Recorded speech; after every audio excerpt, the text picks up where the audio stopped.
Under a merciless sun, the land lies barren, gripped by famine's cruel hand. Amidst the desolation, Elimelech and Naomi stand resolute, their faces etched with worry as they prepare for a journey born of desperation.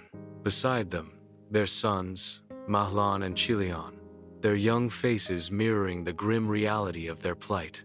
With heavy hearts, they gather their meager possessions, each item a stark reminder of what they are leaving behind. In a final, sorrowful glance at their home, they turn their backs on the familiar, stepping into the unknown in a desperate search for life.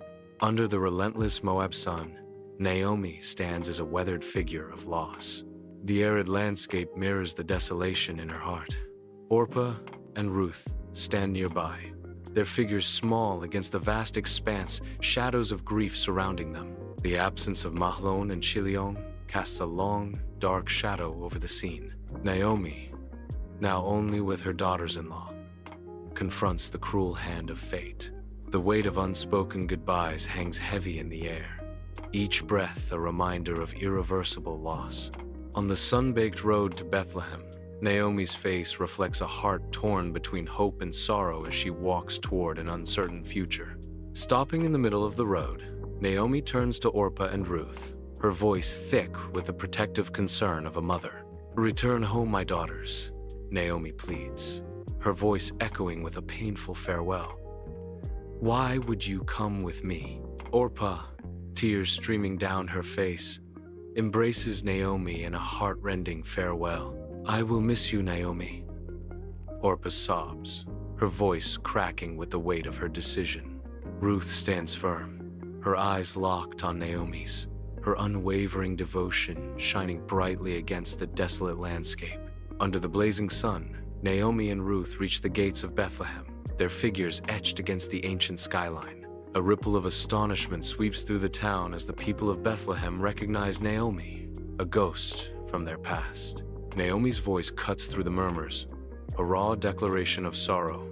"Call me Mara," meaning bitter, instead of Naomi, meaning pleasant. The townsfolk of Bethlehem stand frozen, the joyful reunion they anticipated turning to silent mourning. Ruth stands steadfastly beside Naomi, a beacon of unwavering loyalty amidst the swirling emotions of the crowd.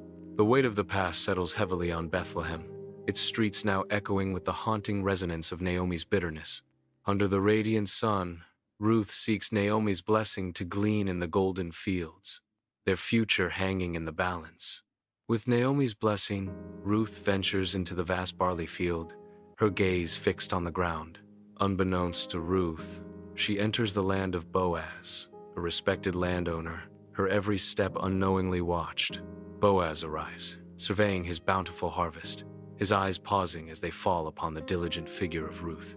Intrigued, Boaz watches Ruth, her quiet determination and industrious spirit drawing his attention. Across Boaz's field, a figure emerges, casting a long shadow that signals a pivotal encounter. Boaz approaches Ruth, his voice soft as he praises her unwavering dedication to Naomi. With a sweeping gesture, Boaz extends his protection, his hand indicating the workers nearby. His eyes reflect a deep sincerity as he invites her to partake of his water jars, a simple act imbued with profound respect. Ruth listens intently, her expression thoughtful as she absorbs the weight of Boaz's unexpected kindness.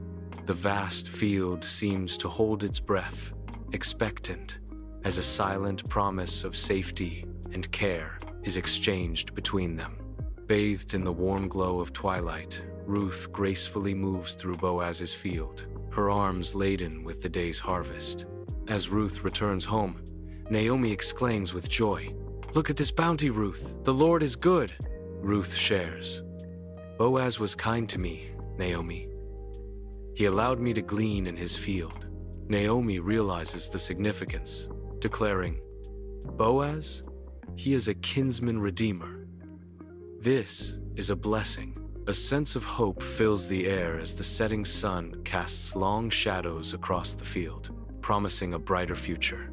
Under the tranquil moonlight, the threshing floor is set as the stage for a clandestine encounter. Guided by Naomi's hushed instructions, Ruth stealthily approaches the slumbering Boaz, her heart pounding with each step. With bated breath and trembling hands, Ruth gently uncovers Boaz's feet, the cool night air caressing her skin. In a gesture of profound vulnerability, she lies down at his feet, a silent supplication hanging heavy in the air. The cool night air whispers secrets as Ruth remains motionless, her fate intertwined with the man who slumbers above. The threshing floor holds its breath, awaiting the dawn that will reveal the consequences of Ruth's daring act. Under the watchful gaze of the rising sun, Boaz approaches the town gate, his every step resonating with purpose. Faces etched with worry. Boaz and a relative meet to consider a weighty decision. The relative declines the offer. Boaz accepts the duty with a resolute nod. A flicker of determination ignites within him. Under the boundless Bethlehem sky, Boaz gazes upon Ruth, their love a beacon of hope. Ruth returns Boaz's loving look, her eyes reflecting adoration. Time unfolds, and Ruth cradles her newborn son, Obed, her face a portrait of joy. The women of Bethlehem gather around Naomi, their voices rising in joyful chorus. God has provided a redeemer for Naomi. Naomi cradles Obed, a child destined for greatness.